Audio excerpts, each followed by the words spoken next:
ज़ोहरान ममदानी ने न्यूयॉर्क का पहला मुसलमान मेयर मुंतखब होकर तारीख रकम कर दी। हरीफ उम्मीदवार एंड्रू कोमो को ट्रंप की हिमायत भी जीत ना दिला सकी।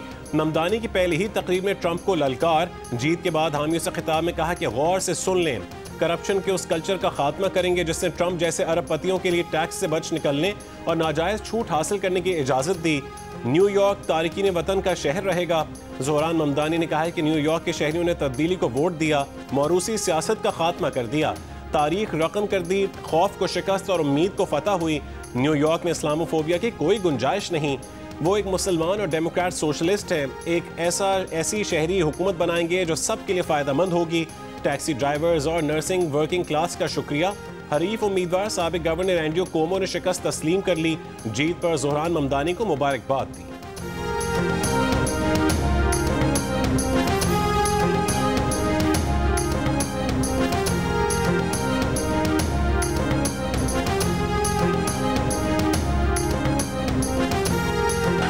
Congratulations to Zohran Mamdani.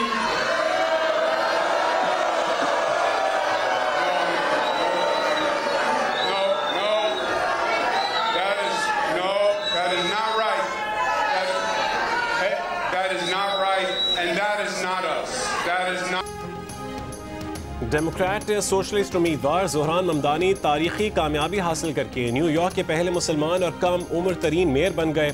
34 साल ममदानी ने गैर सरकारी नताइज के मुताबिक 49.6% वोट हासिल किए। उनके हरीफ साबिक गवर्नर एंड्रू कोमो को 41.6% वोट मिले। हर रंग व नस्ल और मजहब के लोगों ने न सिर्फ ममदानी को वोट दिए बल्कि सभी का हरीफों की निस्बत ममदानी को वोट देने का ज़्यादा तनासुब रहा। ममदानी ने अपने मंशूर में किरायों में इजाफा रोकने, मुफ्त पब्लिक बस सर्विस और शहर के जेर इंतजाम ग्रोसरी स्टोर्स कायम करने जैसे वादे किए हैं। इस मुहिम ने उन्हें तरक्की पसंद वोटर्स में मकबूल बना दिया। सदर डोनाल्ड ट्रंप और इलॉन मस्क की मुखालफत के बावजूद ममदानी ने शानदार कामयाबी हासिल की। ज़ोहरान ममदानी मारूफ फिल्मसाज मीरा नायर और माहिर तालीम प्रोफेसर महमूद ममदानी के साहबजादे हैं। वो 2018 में क्वींस से रियासती असम्बली के रुकन मुंतखब हुए थे और तारिकीन वतन और कम आमदनी वाले तबकात के हामी समझे जाते हैं।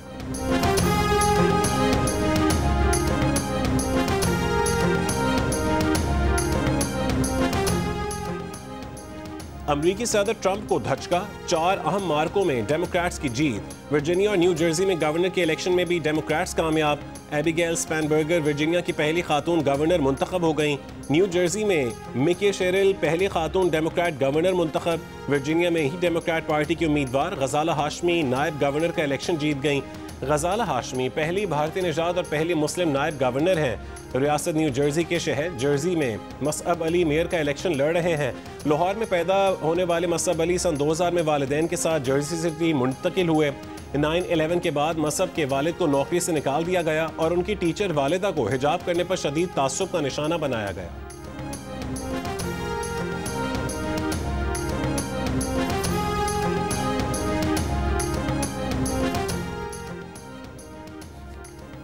अमरीकी सदर ट्रंप ने कहा है कि वोटर्स के मुताबिक रिपब्लिकन के शिकस्त की 2 वजूहात हैं। एक वजह ये कि वो बैलेट पर नहीं थे, दूसरी वजह शटडाउन है।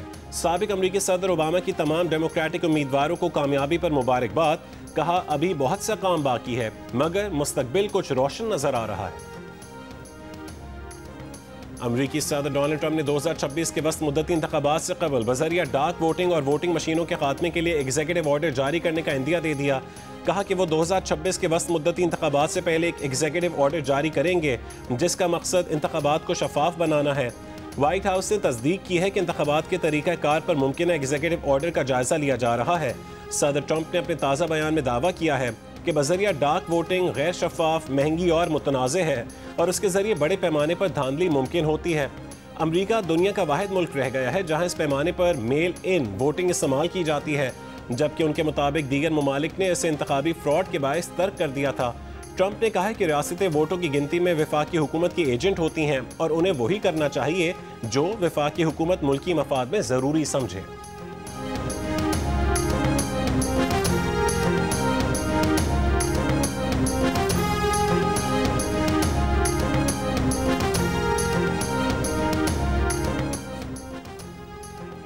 अमरीकी रियासत केंटकी के लुईविल एयरपोर्ट के करीब कार्गो तैयारा उड़ान भरने के बाद गिरकर तबाह हो गया। हलाकतों की तादाद 7 हो गई, 11 जख्मी, कई लापता हैं। हलाक अफराद में तैयारे में सवार अमले के 3 अरकान को तस्वुर किया जा रहा है और मरने वाले बाकी 4 अफराद तैयारे में सवार नहीं थे। हादसे के बाद मुतादिद इमारतों में आग भड़क उठी, जिस पर काबू पा लिया गया।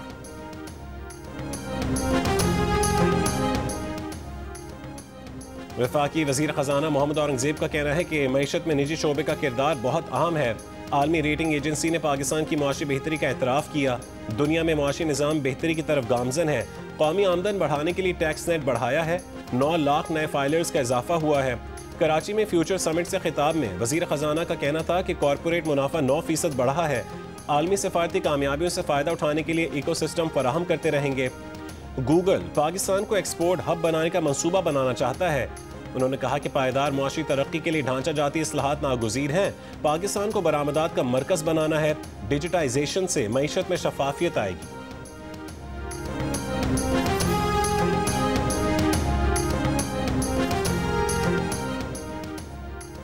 वफाकी वजीर मुसद्दिक मलिक का कहने के मंजिल पता हुए बगैर कोर्स करेक्शन की बात दीवानगी है।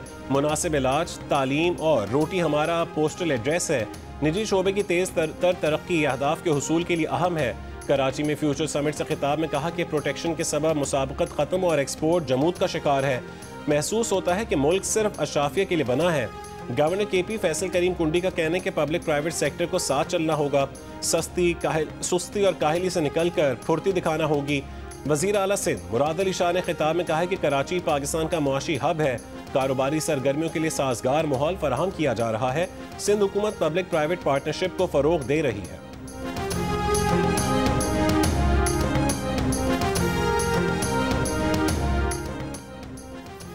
तनख्वाहें न बढ़ने और इंतजामी दबाव के खिलाफ एयरक्राफ्ट इंजीनियर्स का एहतजाज दूसरे रोज भी जारी। कौमी एयरलाइन की आज भी 7 परवाजें मनसूख। मुल्क भर में 39 परवाजों की आमद और रवानगी में ताखीर। एयरक्राफ्ट इंजीनियर्स की तंजीम के सदर का कहना है कि कौमी एयरलाइन के CEO के रवैये पर एयरक्राफ्ट इंजीनियर्स नाराज हैं। कौमी एयरलाइन के तर्जुमान का कहना है कि ऑपरेशन में रुकावट की इजाज़त नहीं दी जाएगी। CEO कौमी एयरलाइन के एयरक्राफ्ट इंजीनियर्स के खिलाफ सख्त कार्रवाई के अहकामात। कौमी एयरलाइन की इंतजामिया का कहना है कि एयरलाइन में लाजमी सर्विसेज एक्ट नाफिज है। हड़ताल या काम छोड़ने पर कानूनी कार्रवाई होगी।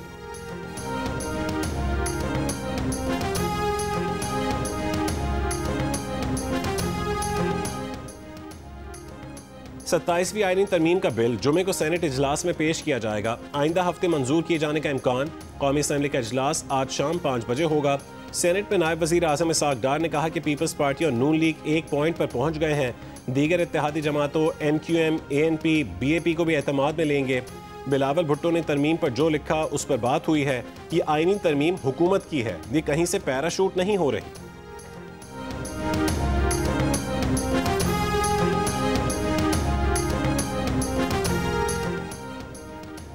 पीपल्स पार्टी के रहनुमा शहरी रहमान ने कहा है कि NFC के हवाले से Peoples Party Central Executive Committee के इजलास के बाद मौक़िफ़ देगी, लेकिन सूबों के हुकूक पर कोई एकतरफा कुल्हाड़ी नहीं मार सकता।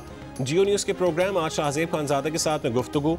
कहा कि हुकूमत को कहा था कि 27वीं तरमीम का मुसवदा पार्लियामान में ले आए, लेकिन यह तय हुआ कि ये दोनों ऐवानों की कमेटी में जाएगा। PTI को अपना मौक़िफ़ खुद तय करना होगा। वो सुबह हाँ करते हैं और शाम को ना करते हैं। उन्हें चाहिए कि कमेटियों में आकर तामीरी काम करें।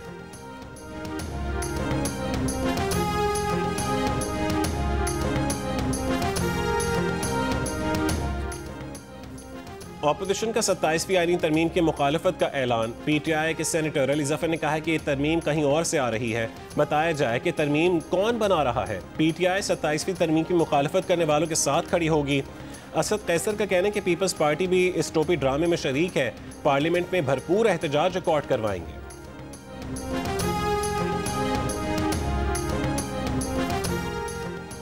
साबिक वफाकी वज़ीर दाखिला शेख रशीद को बैरून मुल्क जाने से रोक दिया गया। Lahore high court Rawalpindi bench ने शेख रशीद का नाम पासपोर्ट कंट्रोल लिस्ट से निकालने का हुक्म दिया था। वीडियो बयान में शेख रशीद ने कहा है कि एयरपोर्ट पर पहुंचे तो उम्रे पर जाने से रोक दिया। कहा गया कि आप नहीं जा सकते, तौहीन अदालत की दरख्वास्त दायर करेंगे। पाकिस्तान ने सीरीज के पहले वनडे में जनूबी अफ्रीका को 2 विकेटों से हरा दिया। जनूबी अफ्रीका ने पहले खेलते हुए 263 रन बनाए। अबरार अहमद और नसीम शाह ने 3-3 विकेटें हासिल की। पाकिस्तान ने हदफ 2 गेंदों कबल हासिल किया। पाकिस्तान ने 3 मैचों की सीरीज में 1-0 की बढ़तरी हासिल कर ली है। दूसरा वनडे कल फैसलाबाद में खेला जाएगा।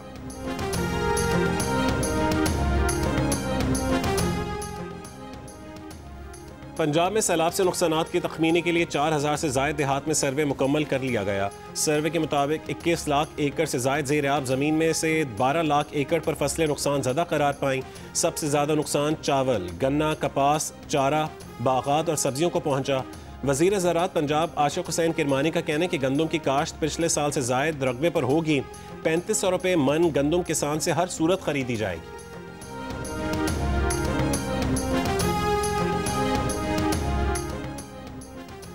पंजाब भर की फीड मिल्स में गंदम को मुर्गी दाने में इस्तेमाल करने पर पाबंदी में 30 रोज़ की तौसी। फैसला इंसानी इस्तेमाल के लिए गंदम की बिला तातुल फराहमी के लिए किया गया। तर्जुमान महकमे दाखिला के मुताबिक दफ़ा 144 का नफाज गंदम, आटे और रोटी की बिला तातुल फराहमी यकीनी बनाने के लिए किया गया। फीड मिल्स के पास 1 लाख मेट्रिक टन से ज़ायद गंदम का ज़ख़ीरा है। पाबंदी का इत्तलाक़ 1 दिसंबर तक होगा।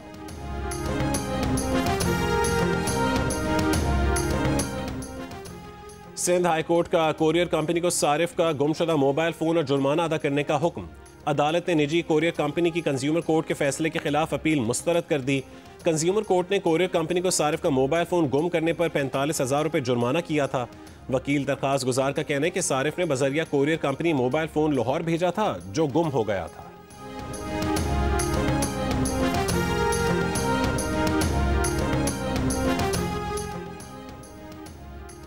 सिख मजहब के रूहानी पेशवा बाबा गुरु नानक के जन्मदिन की तकरीबात का आज आखिरी रोज गुरुद्वारा जन्म स्थान में दुआया तकरीब। वफाकी सूबाई वज़रा समेत दुनिया भर से आए सिख यात्रियों की दुआया तकरीब में शिरकत। वफाकी वज़ीर दाखिला मोहसिन नकवी की सिख बरादरी को बाबा गुरु नानक के जन्मदिन पर मुबारकबाद। कहा, करतारपुर राहदारी पाकिस्तान के बैनुल मज़ाहिब हम आहंगी और रवादारी के अज़म की आलमी सतह पर रोशन मिसाल है। पाकिस्तान का आइन हर शहरी को उसके मजहबी, समाजी और इंसानी हुकूक की मुकम्मल जमानत देता है। वज़ीर आला पंजाब मरीम नवाज ने अपने पैगाम में कहा कि गुरु नानक साहब इंसानियत, मोहब्बत और अखुवत के अलमबरदार थे। पुरान मुआशरे रवादारी और भाईचारे की बुनियाद पर कायम होते हैं। गवर्नर सिंध कामरान टिसोरी ने कहा कि बाबा गुरु नानक का पैगाम एहतराम, रवादारी, खुद सुपुर्दगी और इंसानियत की खिदमत पर मबनी है।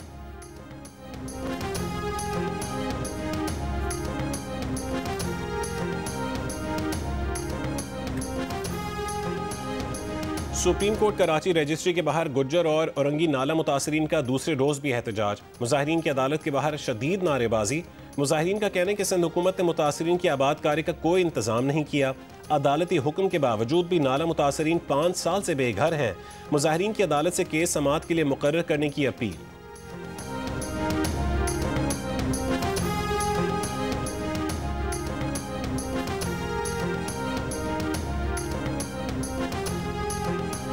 सुप्रीम कोर्ट में गुज़श्ता रोज़ गैस लीकेज से होने वाले धमाके का जख्मी 19 साला नौजवान अस्पताल में चल बसा। गुज़श्ता रोज़ सुप्रीम कोर्ट की इमारत में एसी कंप्रेसर की मुरम्मत के दौरान गैस लीकेज धमाके के 13 जख्मियों को पिम्स अस्पताल मुंतकिल किया गया था। धमाके की CCTV भी सामने आ गई। कराची के इलाके कोरंगी वीटा चौरंगी के करीब ट्रेलर की टक्कर से मोटरसाइकिल सवार एक भाई जान बहक, दूसरा जख्मी। सोहराब गोट से राम स्वामी में शहरियों पर फायरिंग करने वाला गार्ड गिरफ्तार। मुलजिम डंपर एसोसिएशन के सदर लियाकत महसूद का गार्ड है। पीर को डंपर की टक्कर से नौजवान की हलाकत के बाद गार्डन राम स्वामी में शहरियों के एहतजाज पर मुलजिम ने फायरिंग की थी।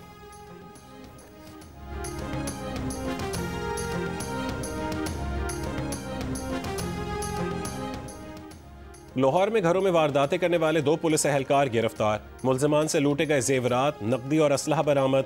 लाहौर में ही ऑनलाइन खरीदारी पर डिस्काउंट देने का झांसा देकर शहरियों को लूटने वाले 3 मुलजमान गिरफ्तार।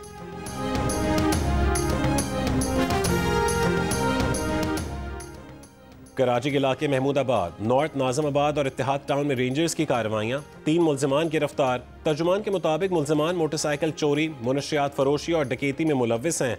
मुलजमान से पिस्तौल, एम्यूनेशन, चर्स, गुटका और छालिया समेत नकदी बरामद। बलूचिस्तान हुकूमत ने जिला पेशीन में दफ़ा 144 नाफिज कर दी। असलहे की नुमाइश पर पाबंदी होगी। 5 या 5 से ज़ायद अफराद के धरने, रैलियों और इज्तिमा पर पाबंदी। इत्तलाक 15 रोज़ के लिए होगा।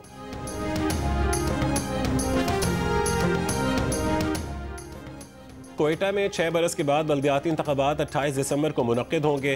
कोयटा में मेयर का इंतखाब 5वें मरहले में होगा, जिसमें तकरीबन 6 महीने का अरसा लग जाएगा। इलेक्शन कमीशन हुक्काम के मुताबिक पहले मरहले में 172 यूनियन काउंसिल के 641 जनरल वार्ड्स के काउंसलर्स का इंतखाब होगा। कोयटा में सरियाब, तख्तू, चिल्तन और जरगून के नाम से 4 टाउन्स बनाए गए हैं।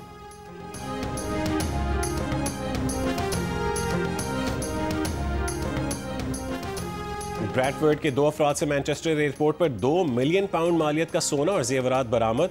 ग्रेटर मैनचेस्टर पुलिस की मनी लॉन्ड्रिंग केस में कार्रवाई। मुश्तबा गाड़ी से 7 सोने के ब्लॉक बरामद। मालियत तकरीबन 7 लाख पाउंड है। ब्रैडफोर्ड से ताल्लुक रखने वाले मजीद 2 मुश्तबा अफराद बरतानिया वापसी पर एयरपोर्ट से गिरफ्तार।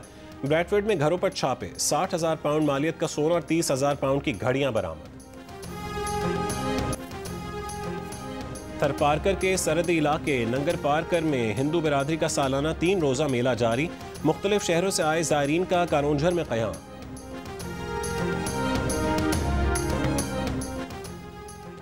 इटली में बरामद होने वाले नवादिरात पाकिस्तान पहुंचा दिए गए। पाकिस्तान के सफारतखाने ने बरादर जमहूरिया इटली का दिली शुक्रिया अदा किया। कहा कि इटली ने पाकिस्तान के 5000 साल कदीम कुल्ली और नाल विरसे से ताल्लुक़ रखने वाले नवादिरात की बाजियाबी में ताउन किया। ये इक़दाम दोनों ममालिक के शानदार बाहमी ताल्लुकात की रोशन मिसाल है। बहरीन के शाही खानदान के रुकन, एशियन फुटबॉल कॉन्फेडरेशन के सदर और फीफा के सीनियर नायब सदर शेख सलमान बिन इब्राहिम अल खलीफा सरकारी दौरे पर पाकिस्तान पहुंच गए। वजारत बैन सूबाई राबता के सीनियर हुक्काम, पाकिस्तान फुटबॉल फेडरेशन और एशियन फुटबॉल कॉन्फेडरेशन के हुक्काम ने इस्तकबाल किया। वज़ीर आज़म शहबाज शरीफ की हिदायत पर शेख सलमान बिन इब्राहिम को स्टेट गेस्ट का दर्जा दिया गया है। दौरे में मुअज़्ज़ज़ मेहमान आला सिविल और अस्करी क़यादत से मुलाकातें करेंगे। फुटबॉल के शोबे में इंफ्रास्ट्रक्चर डेवलपमेंट, नौजवानों के लिए खेलों के मौक़े में फ़रोग़ और तौसीफ़ पर भी तबादला ख़याल किया जाएगा।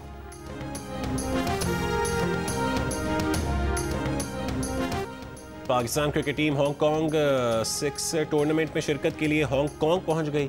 अब्बास आफरीदी की क़यादत में पाकिस्तान टीम 7 और 8 नवंबर को मैचेस खेलेगी। टूर्नामेंट में 12 टीमें हिस्सा ले रही हैं। टीम्स को 4 ग्रुप्स में तकसीम किया गया है।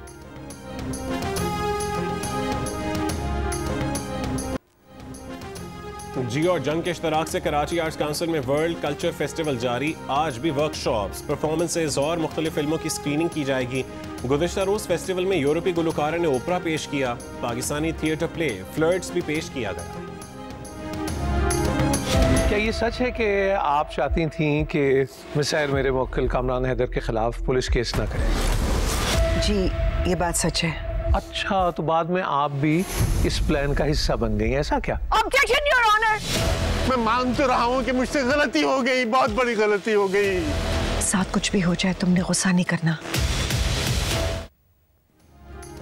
जियो न्यूज़ के सीनियर एंकर पर्सन और मारूफ तज्जियाकार शाहजेब खानजादे की जियो टीवी के नाज़रीन के लिए लिखी गई पहली कहानी मुआशरे के चुपते हुए जुर्म का पर्दा चाक करती नजर आ रही है। रेप का शिकार सहर क्या उलझनों से खुद को निकाल पाएगी? देखिए केस नंबर 9 की आने वाली एक साथ आज और जुमेरात की रात 8 बजे सिर्फ जियो टीवी पर। और अपने मुकालमों से मुस्कुराहटें बिखेरने वाले स्टेज अदाकार सिकंदर सनम मद्दाहों को याद। सिकंदर सनम को दुनिया से रुखसत हुए 13 बरस बीत गए।